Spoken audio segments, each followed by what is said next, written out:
Funding for Elwood City Limits is provided by John DuLong, Josias Melendez, Leanne S., Christopher Eiffel, and Ian Collis, listeners like you. If you'd like to support the podcast, go to patreon.com/Elwood City Limits.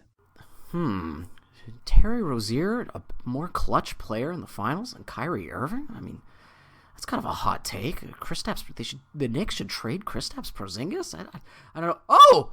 Hello! I didn't see you there. I'm Lucas Mancini of the Elwood City Limits podcast. Welcome to my humble abode.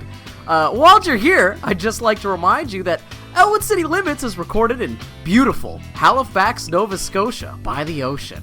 And Halifax, Nova Scotia has their Best of Halifax Awards that you can vote in from June 1st to July 15th.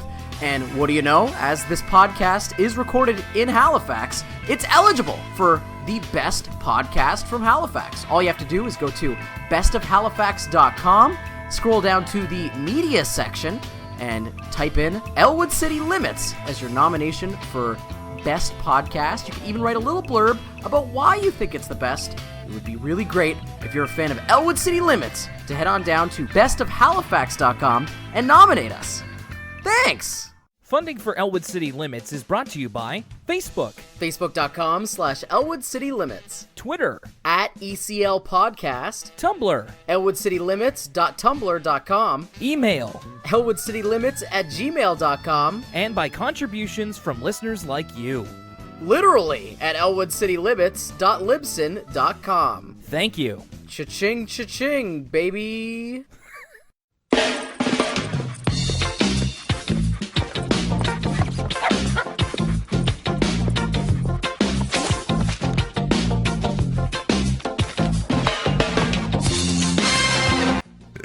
Yeah.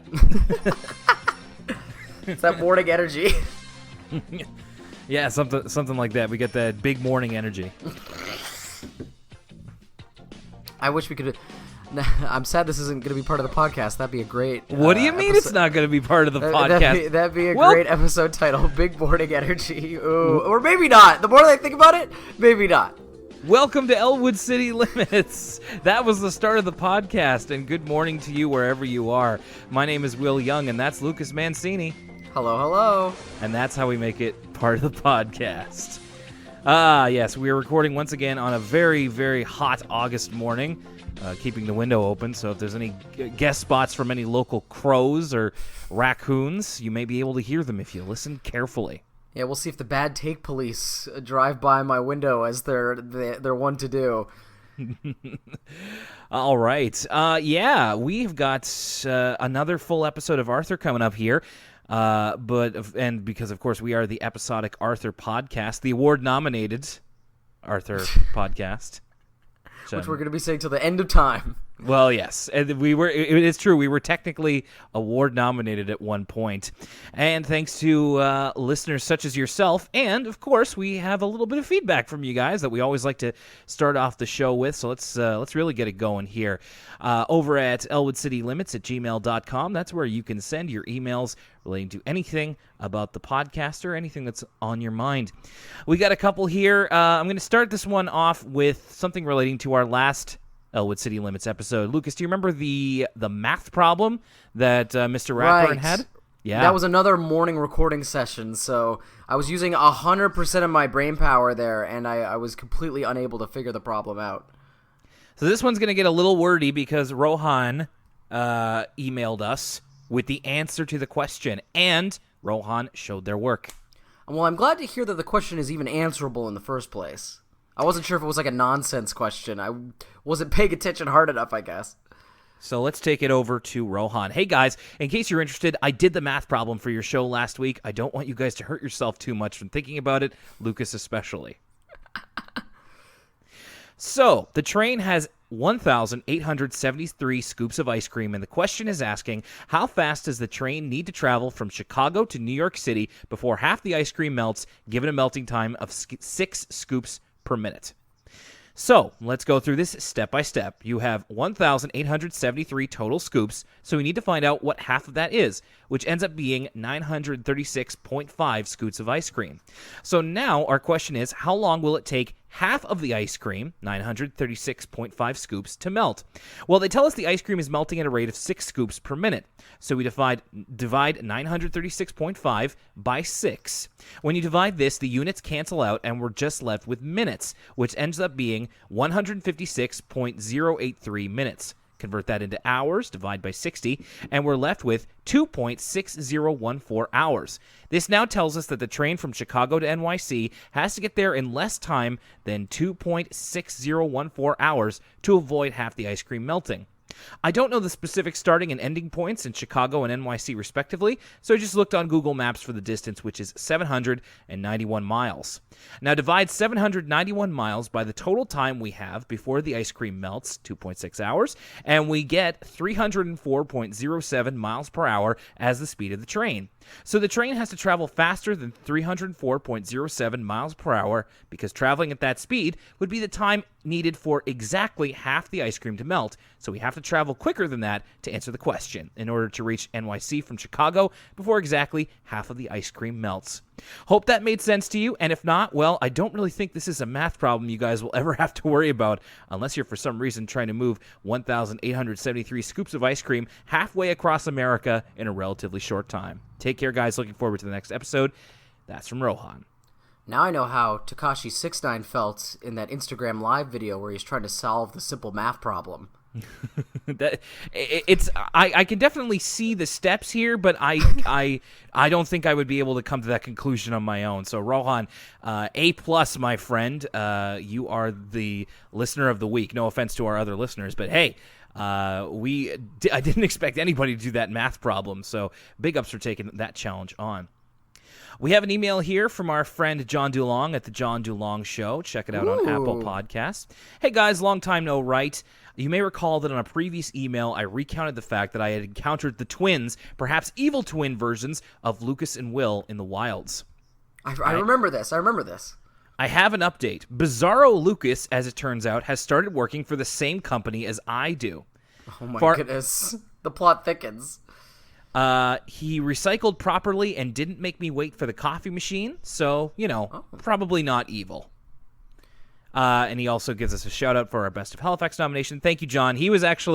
I was at my cousin's place in New Brunswick, which is a province over. It's a couple of hours' drive.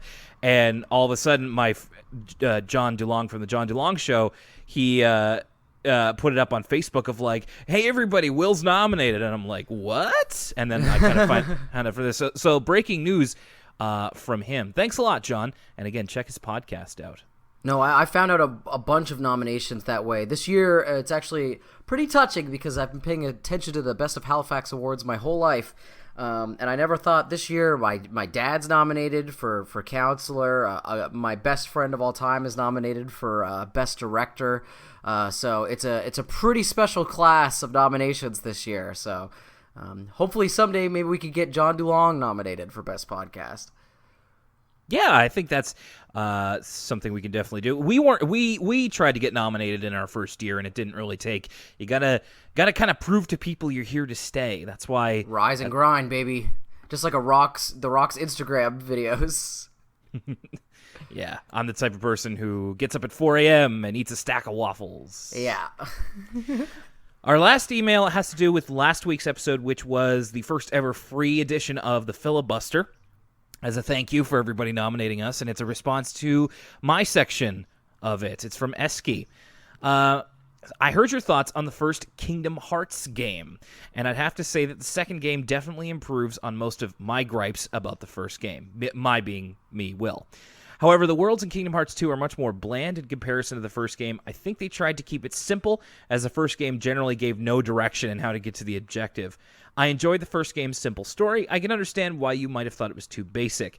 After the first game, the series story gets much more complex with all the spin-off games, so I think you would be more a fan of these latter games that focus more on deep story. Just wanted to give my opinions on the series. Hope you have fun catching up before Kingdom Hearts 3.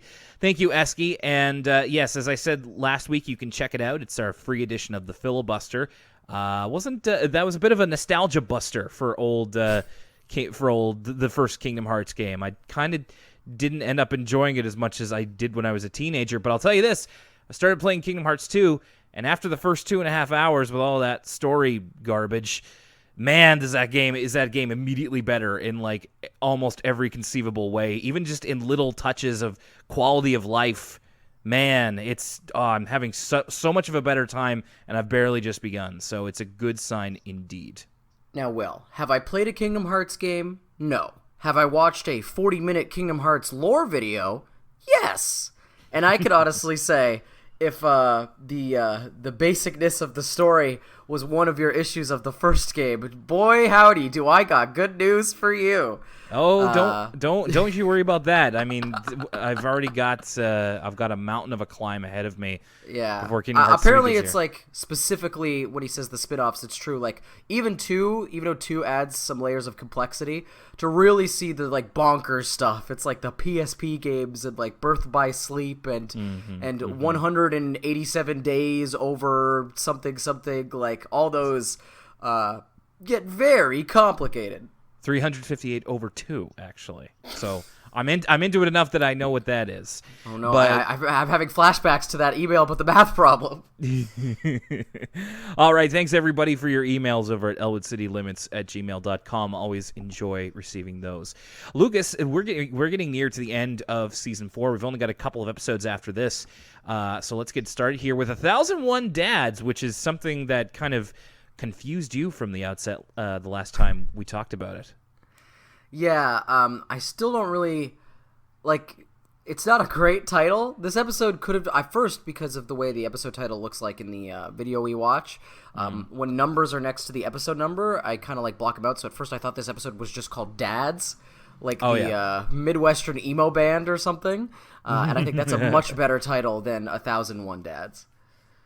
So it is indeed about fatherhood, this episode. It starts off with Arthur and Buster trying to get a kite out of a tree, but then Buster leaves quickly because his dad is on the phone. And this is where we actually get the straight-up explanation. Like, Arthur does the Ferris Bueller thing to the camera, and he's just like, Buster's parents divorced when he was 4 years old, so he doesn't get to see his dad all that much. Capital D divorced. Like, they've been a lot of animated shows will do this where they kind of have implied separation, or when they're trying to show different types of homes or different type of like home lives, they'll kind of dance around like explicitly saying what happened with the family. But Arthur sort of gives us this info dump, and it's very explicit. Like, Buster's parents got divorced when he was 4. His dad's a pilot, so he lives with his mom, and he doesn't get to see his dad as much. And it's, again, something I've always really liked about Arthur. We've talked about this before, about how it shows different, basically, people who have different economic lifestyles, and it shows people who have different cultural lifestyles, and this is just another example of, I can think of few other animated shows that handled divorce in such a mature way right off from the bat. Yeah, just gets gets right out in front of it and explains it, which is what you would want to do with kids who might not be familiar with what that is. It made me think about, like, I don't know of how many other like divorced parents in maybe kids media, but just in media in general. The only one I could think of was from the first 2 seasons of Digimon. Matt and TK's parents are divorced, and that was the only other one that I could remember from like my childhood of just because usually it's like it's so much more often the story is like, they have one parent that died, so like the parents are like widowed or widowers. I think sticking around, I think the parents are divorced. That's a weird one. Like when I was watching it kind of semi recently, like in the last year or something, it's not clear. Like they live in different houses, but they see each other all the time, and they also seem to be like fairly romantic with each other sometimes. So I don't know. Really? I think you might be right there, but it's a little like it runs into the problem that this episode doesn't, by not being explicit about what's going on, by trying to kind of have its cake and eat it too. Whereas Arthur is the meter stick basically for divorce stories in children's television. I'd say so. Mm-hmm. Absolutely. So yeah, that's kind of what the cold open is about, but that also he gets to go with his dad on cool adventures, and he's Buster is showing Arthur his collection of like basically food from around the world that he's collected, like half a ham sandwich, or jamón in Spanish. And he also has a candy wrapper from, I think it was Japan, right? Or was it I think it was China, like China. Beijing or something, yeah. And he's just like, licks it, and he's like, you can still taste the radishes. And then Buster comes out of his house and just like, this is going to be the best Father's Day ever. He's not going to see his dad, and his dad isn't coming to see him, so he's got a mystery here. And Arthur's like, something smells fishy here. It's not just the hamon. Hamon. It's a fun word to say. So the entire episode is based around the idea of the Father's Day picnic, which we see immediately because somebody's putting up posters for it. When's the last time you saw somebody use roll-on glue for a poster? I don't actually see people applying it because they're usually doing it in the middle of the night or very early in the morning. I've seen roll-on glue posters throughout the downtown, but it's a pretty you have to put them on walls, and usually there's very specific bylaws on like what's able to go up and what's not able to go up. But I see it sometimes. Those Ryan Hemsworth posters that used to be near the waterfront for like 3 years before they were removed, those are roll-on glue. Right. I'm more used to seeing like staples more than anything else. And those are also like I think illegal via bylaws, but it's pretty hard to enforce. So the crux of this episode is that Arthur is worried that, Buster won't be able to enjoy the Father's Day picnic because his dad's not going to be there. So it kind of comes from a good place of that Arthur doesn't want Buster to feel left out or ostracized. But the thing is that many times in this episode, Buster just straight up says, I have plans, and Arthur doesn't believe him. So I said here, like, I appreciate that he's worrying about Buster, but there is part of it that is none of his business, and Arthur is just kind of sticking his nose in it. Just like, if your boy says he has plans, okay? End of story. I think that's part of the characterization of this episode. It's definitely purposeful. Like, even Buster comments on, like, Arthur, there's a very specific moment later on, but we might as well talk about it now, where they're kind of having a conversation about this, and Buster's like, now do you believe me? And Arthur's like, no! And then, like, at some point, Buster's explaining, like, Arthur, you're a good friend, and before Buster can finish his thought, he's like, I know. So it's like, the characterization of Arthur, he's kind of the antagonist of this episode in a weird way. Yeah, you're right. His heart's in the right place, but he's misguided, and he should really just trust his friend and take him on his word. I did like that line. He's just like, you said it yourself, Arthur, you're a really good friend. I know. And just like, come on, man. You're right. He is pretty much like the closest thing to an antagonist this episode has. They do a quick shot of like if Buster tried to do the Father's Day events by himself, where they like have the egg throwing competition and he throws it to himself, but he gets egg on his face. The first of 2 times in this episode, somebody does the egg on face gag. There's also we also get another aside. Yeah, we have to talk about this. Yeah, so he's just imagining like maybe Buster would be embarrassed. So it's like Principal Haney is flipping burgers. He's like, a burger for you and your... Wait a minute, where's your father? And he's with Bitsy, his mom.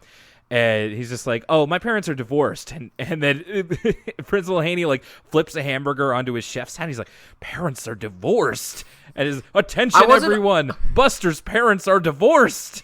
I wasn't sure where this is going. It kind of ended up like he was trying to get everyone's attention because he was like pitying Buster and sympathetic towards him. But he's like, everybody group hug, like to try and cheer him up. But at first I thought like Mr. Haney was some sort of like religious Puritan. Like he was like opposing to like King Henry and like his parents are divorced. My God, like, you know what I mean? Yeah, I wasn't sure how he was about to react. Shame. Yeah, like societal shame is what Arthur is afraid that will happen with Buster. Yeah, but it's a little bit more tame than that. So he's trying to kind of keep Buster's mind off the Father's Day picnic, but also they come up with the idea, they being Arthur, Francine, and DW is also there, that they can just find someone else to be Buster's dad for the picnic. And the first person they run into that they try it with is Pickles the Clown, because Pal has this kind of weird sixth sense about where Pickles is and knows that he's allergic, so he just likes to go up and bother him. One of these days we need to get a Pal and Pickles episode where it's like Talking Pal, and it's basically just him going on hijinks with Pickles, like Roadrunner-esque, just messing with Pickles all episode long. I'm happy to see Pickles back, though. I wasn't sure if Pickles was going to be like go the way of Spanky or Toady and be sort of more of a one-off character. It's nice that Pickles pops up now and then. So their idea is, to have Pickles go to Buster's place and like ask him to go to the Father's Day picnic with him. Can you imagine if a clown approached you when you were a child and asked to be your father for the day?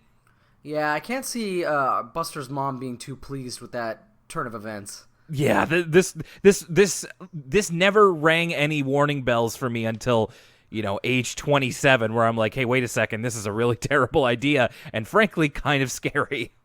Buster tells Pickles that he has plans, like he's been telling everybody, but he buys Pickles balloons for $5. Arthur ends up picking up the check because he takes the balloons, and then Pickles goes up to Arthur, and he's like, $5, please.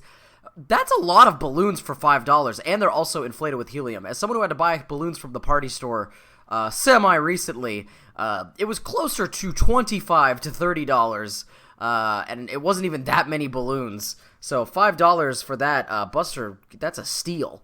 Pickles is going to be out of business very soon with those kind of prices. Inflation, man. It gets us all. I will say here, Pickles' voice kind of changes from appearance to appearance, and this is probably my favorite it's been so far, where he's a lot more gregarious. He's just like... Arthur's like, so are you going to the picnic with him? He's like, nope. He said he was busy, but he took the balloons. And then I also love the line of, they cost $5. This like is he's always least on. the least miserable we've seen Pickles, because usually, like, Pickles in the past, the one joke has been he's just allergic. So he's like, oh, my allergies. Yeah, really. And then Buster just lets the balloons go, so Arthur basically spent $5 for nothing. But you're right, he could have been fleeced for a lot more. Buster, that's bad for the environment, man. You can't be doing that. Yeah, but he's a kid. We all of us did that when we were kids. Granted, Listen, kids, those are a lot of balloons. Lucas from Elwood City Limits here. Do not release balloons into the sky. The ducks choke on them. Mm-hmm. Don't do it. Don't do it. Their next idea is when they talk to Brain. Brain's like Buster wouldn't have fun going to that thing with a clown. He'd stick out like a sore thumb. So instead, we get we tend to push Brain's genius status a little far sometimes, and this is one where he creates a robotic dad. It's very Urkel-esque. The lifelike automated father, or Laugh, and he just looks like a large, like an adult bunny with visible nails and whatnot, kind of very visibly metal. They sit him on a park bench. They also say that they used parts from the mechanical cat from the Buster Baxter Cat Saver episode. Which is some great, continuity right there. Yeah, and then, of course, Brain realizes he forgot to change the voice box, so when they try to have the dad talk, he just goes, meow, meow. And Buster tries to help him, just like, oh no, sir, you've swallowed a cat. And then accidentally ends up breaking him, and then they all just kind of run away with him.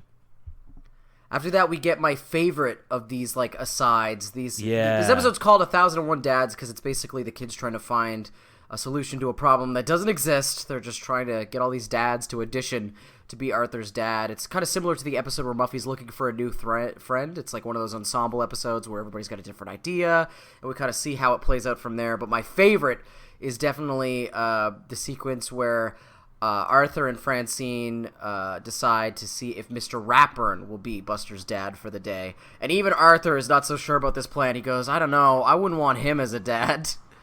I know, I felt so bad for him. I'm just like, poor Mr. Ratburn. He seems like such a good guy, and it's too bad it just hasn't worked out for him in that department as a father or just what have you. We get this great flashback where they kind of are giving the idea to Mr. Ratburn, and Mr. Ratburn's like, I used to have so much fun at the father-son picnic back in the day, and it's like young Mr. Ratburn with his father, and they're just like solving math problems on the park bench, and he's like, another one, Daddy! There's one math problem's never enough! And my other favorite thing about this, I didn't write down the old-timey names, but because this is supposed to be from when Mr. Ratburn was a very young kid, all the names the dad is using in the word problem are really, really antiquated, old names that you do not hear. Something like Bartholomew or something. It's not Bartholomew. I wish I wrote them down. But I got a kick out of those. I think a couple of them are one of them is definitely Obadiah, and I think Obadiah? I think there's an Ezekiel in there too. Yeah, it's great. And his dad, I love the design in his dad. He just like has the kind of parted hairstyle. He's got glasses. He's got suspenders on. It looks like it's, from the 1950s maybe. And little Ratburn is really cute. Like I love that whole thing. I'm glad you pointed that out. Arthur and Francine unsubtly drop a hint to Mr. Ratburn to have him ask Buster, which he does after class, which, again, kind of weird, but we know Mr. Ratburn and his heart's in the right place. The face, when he asks Buster, immediately gets horrified. It looks like you dropped an ice cube down his back. Like his pupils go as tiny as anything. His eyes are as wide as saucers because he just has this imagination of them at just like toasting marshmallows, and then Mr. Ratburn asks him another a math question, and he's like, "Pay attention, Buster. There'll be a test on this tomorrow." So we get this moment where Buster kind of claps at Mr. Ratburn. He's a little bit rude to him, but he's like, "Thank goodness I have plans. I have plans." Yeah. At this point, Buster's getting suspicious that Arthur is up to something through all these plans, and he tries to talk to him in his house, but Arthur kind of evades him. He's just like, Buster rings the doorbell. He's just like, "I just wanted to make sure that you didn't think I was going to be sad about the Father's Day picnic." And then Arthur's like, "Father's Day is going to be great. I promise. I swear. Can't talk now. Bye." He tries to put his foot in the door again, and he's like, "It's just that everyone's been acting really weird to me." And he's like, he similarly, like, Arthur could not be more suspicious. Yeah, he's not really good at keeping up the front, we've learned. He's trying to get Buster away because he has gathered a council at his house to try and figure out this problem. They bandy a couple of ideas around. We get this great moment from George where he holds up Pal and he goes, I do a great dad voice. And go to your room, Arthur." We get some classic vintage Elwood City Limit animal hierarchy because Arthur goes, he wouldn't want a puppy for a dad. And it's like, now that's a very real possibility in this world. I don't know if you should say that, Arthur. Yeah, actually, that's a good point. I also kind of like this line here. Prunella says she could hypnotize Buster so that he thinks a cushion is his father. And Arthur's like, "Buster can't go around with a cushion. Everyone will laugh at him." He just sounds really offended. We get another thing here where it's the past predicting the future. Muffy has a VR headset that she... Yeah, Muffy brought the HTC Vibe to the HTC Vive, and she set up the sensor towers in Arthur's living room. She's got it ready to go. I love this, though, because it's a headset, but it also operates on CD-ROM.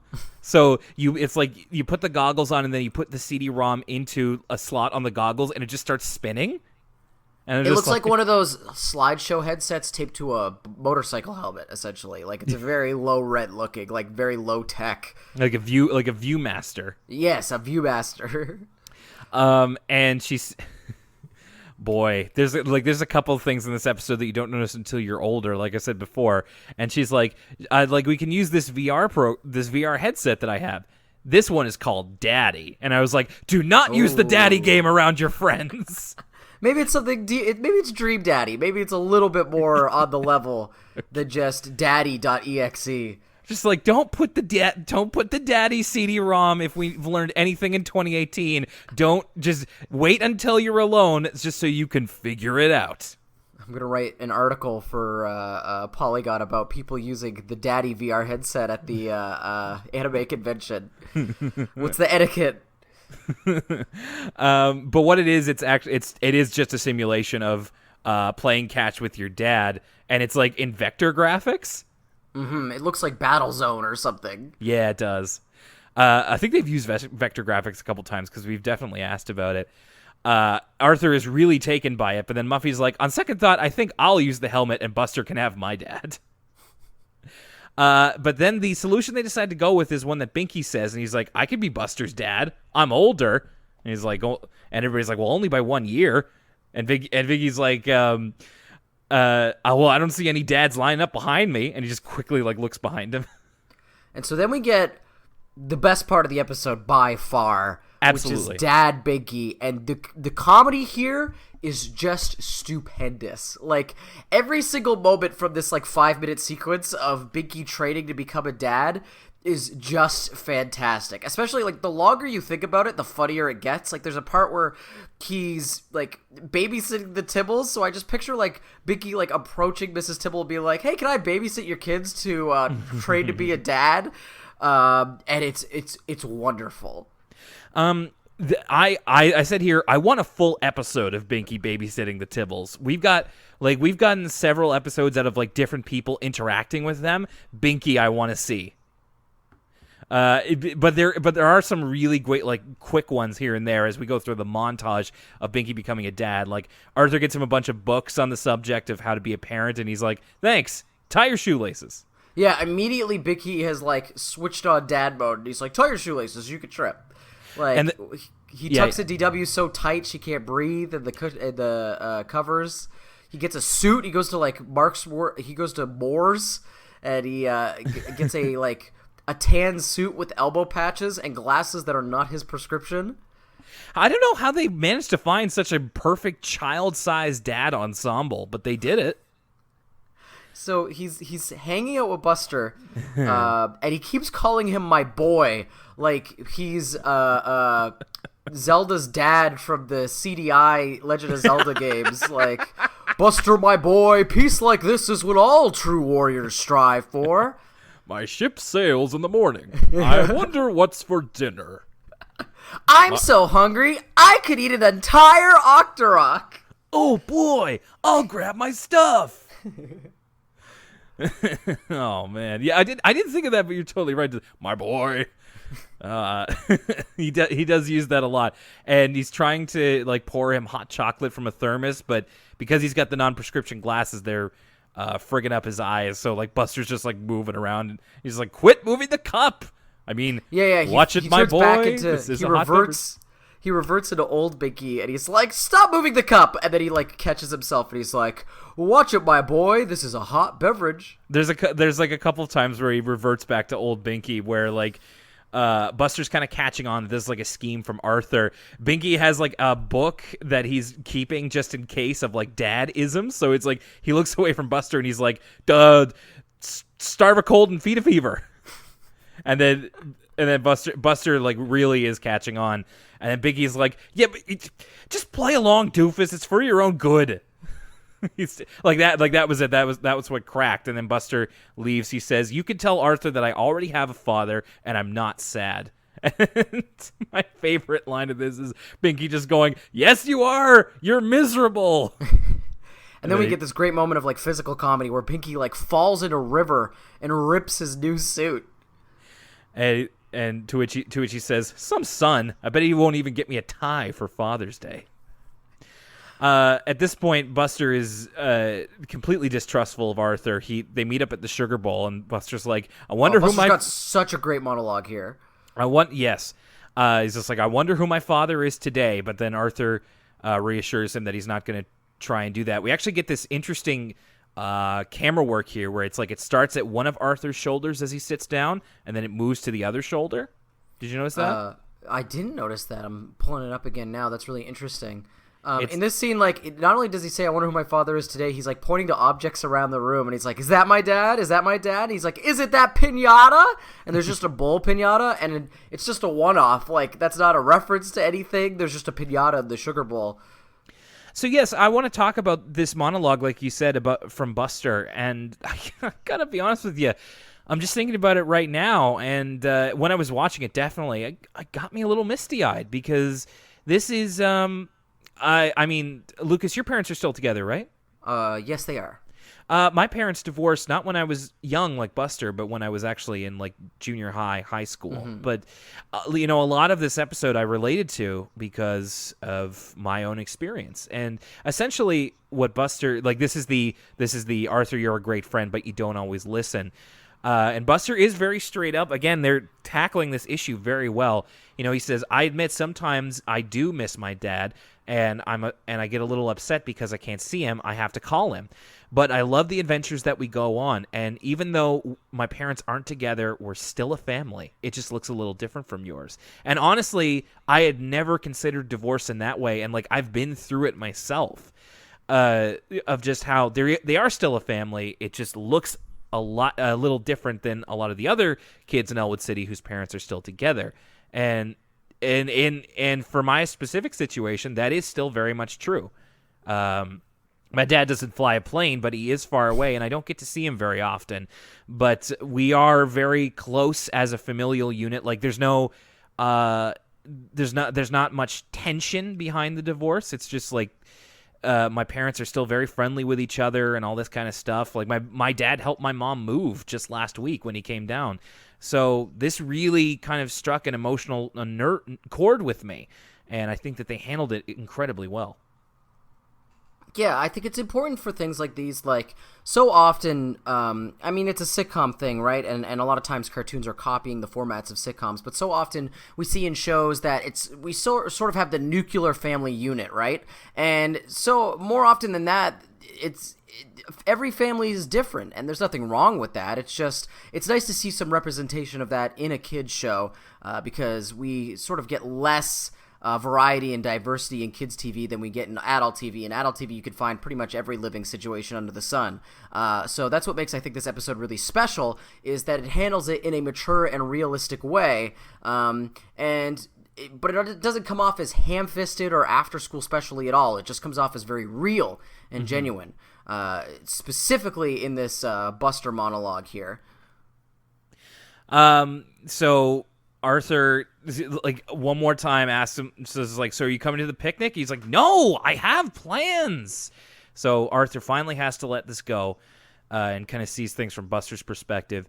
The ending of this episode is that everybody is at the Father's Day picnic. Arthur is the second person to get egg on his face from the egg throwing contest. And then all of a sudden,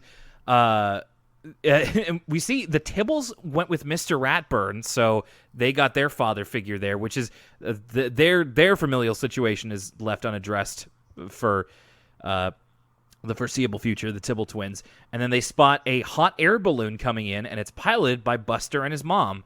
And I thought it was interesting here how, like, everybody sees the balloon, and Buster gets, like, this hero's welcome of, like, "Hey, look, it's Buster. Hey, everybody, it's Buster." Like, the whole town knows who he is. And I mean, if you were at, like, a school father-son picnic, and, like, you're, like, 8, and one of your friends arrives in a hot air balloon, that's a pretty boss move. It is. It really is. And then Buster reveals that the big surprise is that his dad rented out hot air balloon rides for the whole afternoon. Even though he can't be there himself, he wanted everybody to enjoy Father's Day. And the episode ends on a bit of a weird note of just like, Arthur sees all this goes down, and he runs off, and Buster's like, "What's wrong, Arthur? Aren't you going to come on the hot air balloon?" And he's like, "Yes, of course I am. But I have to go to the bathroom. I have egg on my face." And that's it. Like, I don't know. Just Get it? Yeah. I mean, I understood the joke, but it's all it's missing is him, like, winking at the camera and freeze frame. All right, and our second half of this Arthur episode. Before we get to this I remembered another cartoon where the parents were divorced. The Oh. Weekenders. Tino's mom and dad aren't together. In fact, Tino's mom goes on a bunch of dates with different guys in that show, and you don't meet Tino's dad. Right. It's the final episode of Weekenders actually has a very similar ending to this episode in a way, because it involves father-son bonding and giant balloons. Tino and his dad go up in the Zeppelin ride, and that's the last episode of the Weekenders. Really? Man, I haven't thought about the Weekenders in a while. I wonder if it holds up. The Weekenders is totally, like, mileage may vary depending on which characters you like. Like, I find it really rough to get through the Tish episodes. Oh yeah. But as Lore, Carver, and Tino are all hilarious characters that are very well fleshed out. Maybe I'll have to Carver go back. especially. Maybe I'll have to go back and check it out. The only things I remember from the Weekenders are the episode where Tish joined like an acting company, but nobody got her name right. Like they kept calling her Trish, I think. And that also might have been the same episode with Skate Abration. Like I just remember that. The Weekenders always made being a like mall rat miscreant seem really fun because those kids were getting pizza at that pizza place that was a different theme every single weekend. They would go to the museum and get the free food from the free food exhibit. Like they just had these like activities they would do over and over again. Like they were always playing pool. Like they had their go-to hangout spots. And you were like, dang, I wish I could hang out with the Weekenders crew. I also feel really bad because when I was little and watching The Weekenders, I think that was when I was like maybe 10 years old or something. I really liked how Tino's mom kind of talked like the rest of the kids. And I said to my mom, like, why can't you be cool like Tino's mom? Oh, my God. That's hilarious. Oh, man. Tino was like sassy. Tino was pulling like some white boy stuff with his mom. Like, oh, yeah. He would like talk back to her and stuff. Yeah. That show was good. I like The Weekenders. It's one of the only shows, like Arthur, it's one of the only cartoons where their outfits change from day to day. That was also a nice detail. But they would recycle the same outfits, but they would like switch alternate them. Yeah. Well, I'll have to go back and check it out sometime. All right, so this second half, this is one I was flying a little blind because I did not remember what the idea behind this was at first at all. Prunella's prediction. And I just definitely in the dark when we started here because it's like it starts off as it's a first-person perspective of like a haunted house ride. Yeah, and like a Tower of Terror-esque on-rails haunted house experience. Yeah, and our host through it is Arthur, who is dressed up in a stereotypical Dracula costume, but his voice actor is also doing the Bela Lugosi voice in Arthur's voice, and I could tell he's having a lot of fun with it, of just like, Prunella finds out what it's like to be cursed. And it's just, I got a big kick out of it. It's like, we'll probably never hear this accent from Arthur again, but just, I don't know, I could tell they were having a bit of fun with it. It reminds me of the David S. Pumpkins SNL sketch. Oh, yeah. Any questions? I did also like Arthur's Dracula costume. Thought it looked pretty cool. But they do this weird effect with his glasses where, like, it has this blue underline under his eyes. So it always kind of looks like he's, like, anime crying for some reason. Yeah, or he's either anime crying or he just looks like he's, like, really underlit. Like, there's always a flashlight under his face or something. Yeah. The Dracula costume's even funnier when he breaks the Bela Lugosi character at the very end, because it's like the big reveal is supposed to be like Prunella, and he's like, Prunella's not here. Where is she? And he's just like acting like normal Arthur, and his like body language has completely changed. Like he's just kind of walking around, but he still has like the fangs in and everything. I like that moment. Yeah. So the entire ride is like scary moments, from like fashion moments from the fashion nightmares. From the Arthur characters. So it's like when the Brain wore pajamas to school, and Buster his swim cap and all this kind of stuff. Like Francine has Bride of Frankenstein hair, and like you said, the reveal is supposed to be Prunella, but she's actually not there. So it's like we were led to believe there's some kind of fashion disaster that Prunella is a part of. That is this episode. And the episode starts with one of my favorite tropes in anything is TV show within a TV show, or like a fake TV show within something. It reminds me of Alan Wake. So Prunella and her sister Rubella are watching a show called Silver Hills, which I took to be like, this must be like the Arthur version of Degrassi. It's very like 90210. Yeah. Dawson's Creek, One Tree Hill. That kind of era of like teen drama. So Prunella takes it is like a teen drama, but then one of the characters comes out and she's wearing something called flash pants, which is Prunella's object of affection in this episode. And how would you describe this effect that flash pants have? So the way flash pants are animated, they're animated like nothing else in Arthur. It's it reminds me of a lot of like the MTV logos and stuff like that. The way they achieve this effect is basically like all the animation is on one layer, and then the flash pants are on the background layer. And the flash pants are just photography of like actual like tinfoil, like it's live action images of tinfoil cycling through, but they're cycling through in the background layer. So the way the folds and the crinkle in the flash plants, like This is hard to describe. If you saw a picture of the people would know exactly what I'm talking about, and it's easier just to compare it to other stuff like Angela Anaconda uses the same effect all the time. Like anytime someone's wearing a pattern and the pattern remains unmoving because it's just kind of the top layers moving, not the pattern in the background, that's essentially what they're doing with the flash pants. And they're also kind of like bell-bottomy. They're very gaudy. Yeah, they are. But it definitely seems like something that someone with a kid sensibility would be into. And Prunella, her birthday is coming up, and she has been hinting at wanting flash pants quite heavily.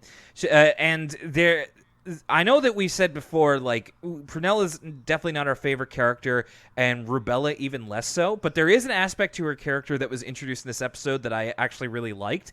There's several points where she she's mostly seen as speaking normally, but every once in a while she goes into her affected psychic way of speaking. But the implication here is that Rubella is just really observant and then passes it off as being psychic, which I actually kind of like. So I wrote this down as, this episode straight up exposes Rubella as a fraud. They're watching the show and they're like, "Oh no, is this character gonna?" It's like, for the character who isn't wearing flash pants, she's like, "Is Jake gonna like me if I don't wear those?" And the other character who is wearing flash pants is like, "Yeah, of course he will." And then Prunella's like, "No, you need to get flash pants or whatever it is." And then Rubella's just like, "I have a prediction.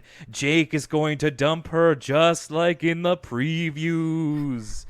And it's like, wow, that was taxing. I need a snack. Yeah, I actually really think this is an improvement for the Rubella character, because in previous episodes, it's kind of been left up to the audience to decide whether she actually has some magical power or if she's just like a crazy person. And now we basically get the explanation, which is, so she is pretending, mostly. All she does is kind of observe things, and when she hears about stuff, she passes it off as it's her psychic powers.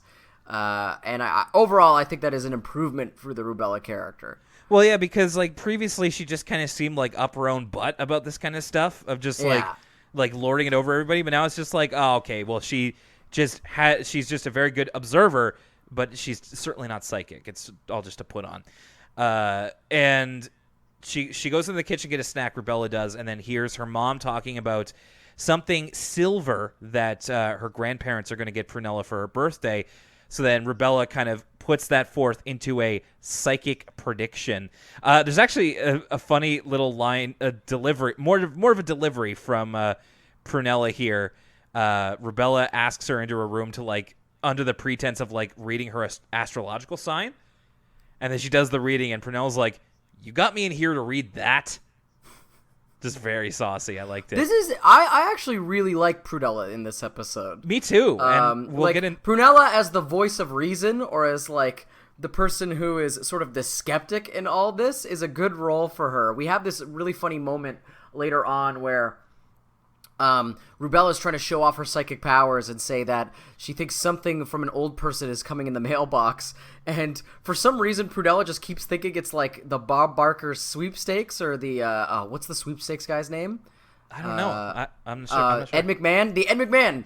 He thinks it's like she keeps like the old man from the sweepstakes. She's like, it's the sweepstakes. I've won the sweepstakes. Which there's a blast from the past, the 90s. Remember mail-in sweepstakes?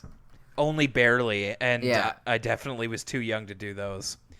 The other storyline that's going on here is that Arthur's mom and dad are going somewhere for some amount of time. I'm very curious as to where they're going. They never say. And Grandma Thora is taking care of them at their house. And as it's begun to snow, there's a good line here from DW where Muffy's having a skating party the next day, and then DW's like, "It's snowing, can we go outside and play?" And Grandma Thora's like, "Yes, and yes, you may go to the skating thing." And DW just goes, "More people should be like you." It's very, very much using her grandma powers to the nth degree. But they realize that Arthur, his jacket that we've seen him with before, is too small for him. So when his parents get back, they're going to need a new jacket. But until then, Grandma Thora provides him with an old jacket that his dad used to wear, and it is hideous. It's like the jacket. It's like the Gore-Tex jacket that George was wearing in the episode of Seinfeld, where he's got the puffy jacket. Yeah, except it's puke green. It is, and it makes him look like the Michelin Man. But the analog here is that Arthur's dad used to be a fan of the comic book called The Terrific Three, which were superheroes that were land fish, which is a fish that can walk on land. The legal eagle. The legal eagle, half lawyer, half bird. And then Arthur's dad's favorite was Mr. Puffy. So what Arthur has is a Mr. Puffy coat. And it's like I had a vest that was kind of puffy like this, but it was certainly not the same color. And this is just real ugly looking. Makes Arthur look like a South Park character. Yeah, it does. I actually said makes him look like a giant broccoli. So Prunella is also getting ready to go to Muffy's skating party. I will also note here, have you noticed that like the episodes that majorly involve Prunella so far are based around her birthday? Oh yeah. Like, I didn't think about that because the other Prunella episode's also about Prunella's birthday. Huh. Yeah, or her half. And it wasn't that long ago either. No, that was a couple of episodes ago, and also looked to be in a different season, but a different like season of the year. But I don't know. But that's none of my business. So Prunella is pretty much after Rubella's prediction, quote unquote, she is already writing checks her pants can't cash because she is bragging to Muffy as they go through the mall that she's already got her flash pants, and then Muffy, in order to not be left out of the curve gets her father to buy her flash pants as well. But Prunella hasn't gotten her present from her grandparents yet, so she doesn't actually know. She's just faking like she does. There's even a point here where they go past the flash pants and Muffy just goes, "Must buy." She's capitalist to the core, our Muffy Crosswire. Prunella making like she has these flash pants, and then her actual present comes in the mail. It's in a very small box, and it turns out it's a silver watch. Well, at first, like she gets the very small box. She's like disappointed. She unwraps the box. Before she looks at what's inside, she's like, "They're not the flash pants." And then Rubella's like, "Maybe they just folded them up really small to surprise you." And Prunella's like, "You think?" Like Prunella got flash pants in like a Lisa mattress box, and it's like all compressed. But no, it's just a silver watch. And Prunella starts crying. It's I will say this: as much as Prunella's character is getting better as it's fleshed out, excuse me, it's hard to feel sad. It's hard to feel bad for her here. She kind of really jumped off here and jumped to conclusions, and unfortunately, it's coming back to haunt her. So the through line here between Prunella and Arthur is that they're both in embarrassing situations. Prunella because she, said she'd have flash pants and now she doesn't, and she's going to be embarrassed when it's discovered she doesn't have them. And Arthur because of the Mr. Puffy coat. He even has a nightmare where he is cast as Mr. Puffy in a Terrific 3 style predicament. His dream is that like our Brain, Francine, and Buster are skating, and I'm guessing one of the Terrific 3's villains, Mr. Melt, who is a very obvious analog for Mr. Freeze, causes the ice to melt and puts them in danger. But Arthur shows up as Mr. Puffy in like the full Mr. Puffy from head to toe. Like he looks like the green Michelin, like if the Michelin Man got sick. A couple notes about the way this is animated. It's like panels in a comic book, so you see the comic panels, and it's almost like when you use the Comic Zone app, and it's like going from panel to panel, like zoomed in. Yeah.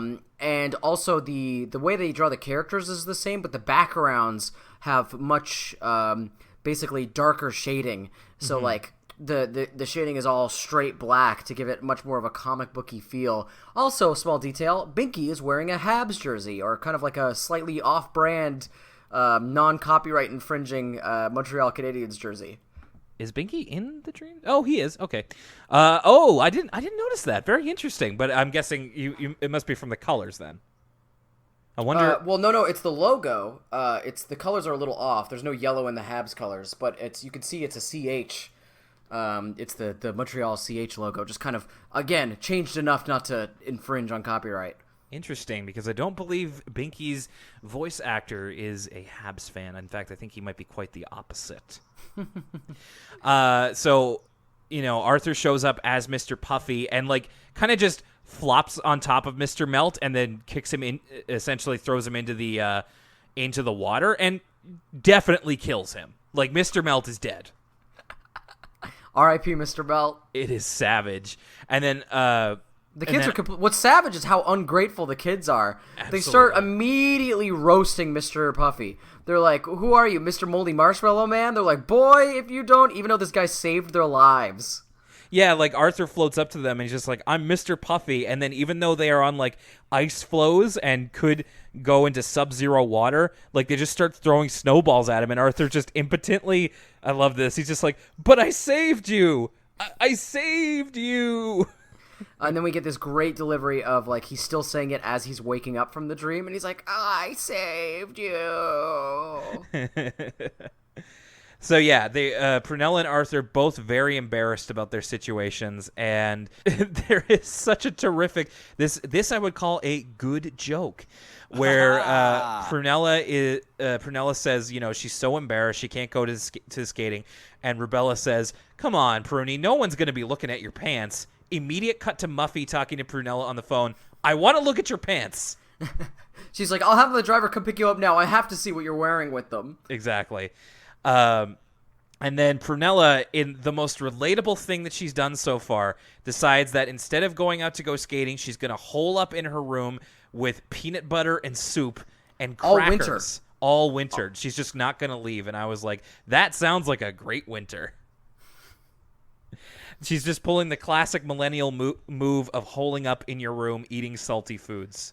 And Rubella's like, "You're not going to be able to just eat peanut butter and soup all winter." And Prunella's like, "I need crackers." And she immediately leaves to go to the grocery store, but she's going incognito. She's got a blonde wig and sunglasses on. She's like Angelina Jolie in the movie Salt. And she's looking for that salt. She needs those salty crackers. She literally bumps into Arthur. They both kind of bump into a can of soup display. And Arthur is also looking for crackers to hole up in his room. Again, true millennial move. There's a great line here where they're both standing by the soup cans, and over the PA, we just hear this very bored guy say, "Clean up in aisle 3 near the puffy green boy." So eventually they both kind of come to the decision that, seeing themselves through the other's predicament, they realize that it is kind of silly for them to be putting this much stock into being embarrassed because of what they're wearing. They decide to go skating. I must say, the animation that is done when the characters are skating, are fluid and in motion, I thought was very good. It's Yuri on Ice-esque. One more thing about when they're in the grocery store, Prunella pulls a really sucky move when she sort of has her epiphany that she does want to go skating. Instead of taking all the crackers she took off the shelves and bringing them back herself, she leaves them with the cashier. And she's like, "I'm sorry, I don't want these anymore. I'm going skating." And it's like, oh, Prunella, you're winning me over this episode, but it's moments like that where I'm like, oh. It's baby steps for Prunella. It's not all going to come at once, I don't think. So they take a little bit of extra convincing, but then Arthur kind of points out, look at what everybody else is wearing, and they just points out how everybody is wearing basically their whoops here, all the stuff they don't want to get icy or wet. We even have a thing here where we cut to Buster where he's skating with Brain. He's like, "My mom made me wear this helmet, but I don't know why," and then he takes this huge header into a branch, and that's it's Jackass-esque. It's a really it doesn't cut away from the contact or anything. He just smashes into the branch. Yeah, it's pretty vicious. So Arthur goes skating. Prunella goes to Muffy, who is upset that Prunella didn't bring her flash pants, and now Muffy's gonna change into something new, into less good clothes, so she doesn't get them wet or whatever. And that kind of resolves itself. And the episode ends with DW, who said earlier that Arthur would make a great snowball target. She and her friends just start pelting Arthur with snowballs. All right, let's take it back here to 1001 Dads. What do you think of this one? I really liked 1001 Dads. I think it's a really great Arthur episode. It's got all my favorite stuff in episodes that I would consider like truly great. Like it has a moral that's not over moralizing and after school specially, but nuanced and complicated and really well executed. And then it also has some great character work and manages to be like totally funny throughout. It's got all my favorite components from an Arthur episode. All the stuff with like all the funny stuff is like stuff with like a Binky pretending to be a dad, and like the flashbacks to Mr. Ratburn when he was young, and like the robot meowing. Like all of that comedy is really like wacky and it hits really well. But then all the stuff of, you know, Buster trying to explain his situation, Arthur not understanding and sort of being an antagonist for that episode. It's done in a way where it doesn't hit you over the head with it. It's really well done, and it's a really entertaining, just great Arthur episode, in my opinion. Yeah, I mean, I think there's a lot of good in here. It's just something that I'm not even really sure what is kind of holding me back from being, you know, from putting it at the top here. I'm not really even sure what. Definitely talking about it, there's a lot going for it, and especially what hit me the hardest was the approach to divorce, which, without making a whole episode about it, they managed to speak a lot of truth to the situation in a way that kids can understand, and that still rings true for adults as well. I did like all of the different ideas that the kids had for Buster. I think actually what holds it back is that like Arthur kind of, I mean, I don't want to say that he's acting out of character, but it definitely seems like you really have to push Arthur to be the least understandable he's ever been. It's just I felt like the character got a little bit unnaturally to where they needed him to go for this episode to happen. But so that's probably what makes me keep it back a little bit. But other than that, I'd say it's very solid, and for what it tackles, I think it does an A+ job. Prunella's prediction, kind of weird in just kind of structure-wise. I didn't realize until we were talking about it that they do kind of the two separate storylines thing. But I genuinely do appreciate, you know, not saying that we were necessarily wrong about our feelings on Prunella or Rubella to start off with, but at least they are growing. They seem to be growing and changing, which is definitely very good for a show that's as long-lived as Arthur. I did like some of the humor in this. I thought it was very good. Some of the visuals, like you said, with the comic book style thing, I loved the way that Arthur's dream was done. You know, I wouldn't say it's necessarily my favorite episode, but I thought, again, I'd say it's a solid thumbs up. Yeah, I think this episode is not necessarily like similar to you. Like, for instance, Dad's was probably one of my favorite episodes of the season thus far, to be honest with you.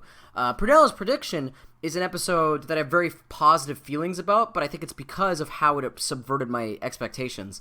You know me, I've not been a big fan of Prunella and especially Rubella, and I was really surprised by how much I enjoyed both of their characterizations in this episode, so I think I'm extra kind to it because of that. I actually happen to find it really, really entertaining, and I liked the aspects of, like, again, the Arthur subplot of wearing the old coat and all the, like, Fantastic Four parody and the Mr. Freeze parody and all that comic book stuff is very fun. And then all the stuff with, like, Prunella being anxious and, like, wanting to hold up in her room. There's some fun moments in the episode. And the flash pants, like, that's, like, a bizarre choice to animate the flash pants that way. Like, there hasn't been a single thing in Arthur animated like that yet. So those moments were fun. It's still kind of just a regular episode. I think I sound super positive on it just because it surprised me a little bit. So I definitely didn't like it as much as Dad's, which I kind of loved. But Purnella's prediction's definitely a solid episode and a good companion piece to Dad's. Mm-hmm. Well, I'm glad that this one kind of hit with both of them in one way or another as we get to the end here of this episode of Elwood City Limits, and very close to the end of Season 4. Just a couple of episodes left. In fact, I think it might be a pair at this point. So, sorry. Just switching positions here. Before we let you go today, kids, of course, I wanted to let you know how you can support the show and talk to us. That's the important thing here. We always love to hear what you have to say.